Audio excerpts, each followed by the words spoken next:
महाराष्ट्र की भिवंडी में राज्य उत्पादन शुल्क विभाग ने एक ऐसी कार्रवाई को अंजाम दिया है जिसने शराब तस्करी के एक बेहद संगठित और सुनियोजित नेटवर्क का पर्दाफाश कर दिया। तस्करों ने विदेशी शराब की एक बड़ी खेप को इलेक्ट्रॉनिक सामान बताकर महाराष्ट्र में पहुंचाने की योजना बनाई थी, लेकिन अधिकारियों की सतर्कता ने उनके पूरे षड्यंत्र को बीच रास्ते में ही ध्वस्त कर दिया। नासिक मुंबई राष्ट्रीय राजमार्ग पर की गई इस कार्रवाई में विदेशी शराब के 1620 बॉक्स और तस्करी में इस्तेमाल किया गया कंटेनर जब्त किया गया है। जब्त माल की अनुमानित कीमत करीब 1 करोड़ 20 लाख रुपए बताई जा रही है। इस मामले में एक आरोपी को गिरफ्तार किया गया है, जबकि पूरे नेटवर्क की जांच जारी है। जानकारी के अनुसार राज्य उत्पादन शुल्क विभाग को पिछले कुछ समय से लगातार सूचनाएं मिल रही थी कि गोवा से महाराष्ट्र में बड़े पैमाने पर विदेशी शराब की तस्करी की जा रही है।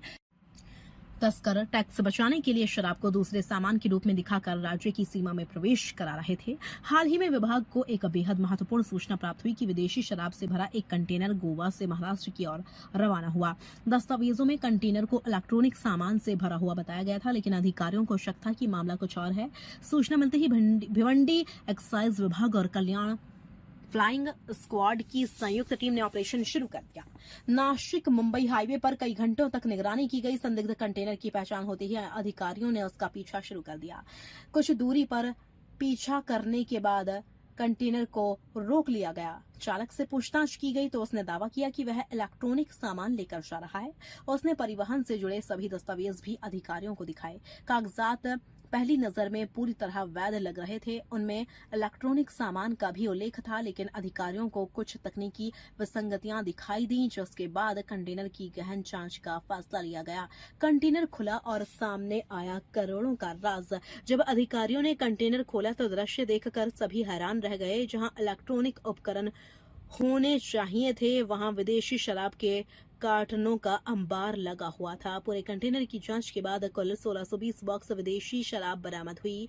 यह साफ हो गया कि तस्करों ने फर्जी दस्तावेज तैयार कर इलेक्ट्रॉनिक्स की आड़ में शराब की खेप महाराष्ट्र में पहुंचाने की कोशिश की थी। एक्साइज विभाग ने कार्रवाई के दौरान 1620 बॉक्स विदेशी शराब तस्करी में इस्तेमाल किया गया कंटेनर जब्त कर लिया। अधिकारियों के अनुसार जब्त माल की कुल कीमत लगभग 1 करोड़ 20 लाख रुपए है। विभाग का मानना है कि यदि यह खेप बाजार तक पहुंच जाती तो सरकार को लाखों रुपए की राजस्व का नुकसान होता और अवैध शराब कारोबारियों में भारी मुनाफा मिलता।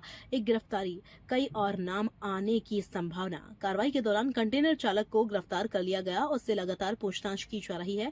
जांच एजेंसियां अब यह पता लगाने में जुटी हैं कि शराब कहां से लोड हुई, इसका वास्तविक मालिक कौन है, इसे कहां पहुंचाया जाना था, इस नेटवर्क में और कौन कौन लोग शामिल हैं। अधिकारियों को आशंका है कि यह एक अंतर्राज्यीय तस्करी गिरोह का हिस्सा हो सकता है, जिसके तार गोवा, महाराष्ट्र और अन्य राज्यों तक फैले हो सकते हैं। गोवा से महाराष्ट्र तक क्यों फल फूल रहा है यह कारोबार? विशेषज्ञों के अनुसार गोवा में शराब पर कर अपेक्षाकृत कम है। इसके कारण वहां विदेशी शराब सस्ती मिलती है। दूसरी ओर महाराष्ट्र में शराब पर अधिक कर लगाया जाता है, जिससे कीमतें बढ़ जाती हैं।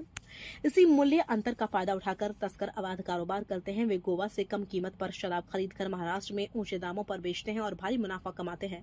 एक्साइज विभाग ने बताया कि त्योहारों और विशेष अवसरों के दौरान अवैध शराब की मांग बढ़ जाती है। इसी कारण राज्य भर में जांच और निगरानी अभियान तेज कर दिए गए हैं। विभाग ने साफ कहा कि शराब तस्करी में शामिल किसी भी व्यक्ति को बख्शा नहीं जाएगा और आने वाले दिनों में और भी बड़ी कार्रवाइयां देखने को मिल सकती हैं। इस बड़ी कार्रवाई के बाद शराब तस्करी से जुड़े गिरोहों में हड़कंप मच गया है। अधिकारियों का कहना है कि कंटेनर की आवाजाही, वित्तीय लेन देन, मोबाइल रिकॉर्ड और परिवहन नेटवर्क की गहराई से जांच की जा रही है। संभावना है कि इस मामले में कई और गिरफ्तारियां हो सकती हैं। भिवंडी एक्साइज विभाग की यह कार्रवाई न केवल अवैध शराब कारोबार पर बड़ी चोट है, बल्कि यह भी साबित करती है कि कानून प्रवर्तन एजेंसियां अब तस्करों की नई नई चालों को समझते हुए और अधिक सतर्कता के साथ काम कर रही हैं। फिलहाल जांच जारी है और आने वाले दिनों में इस पूरे नेटवर्क से जुड़े कई बड़े खुलासे होने की संभावना जताई जा रही है।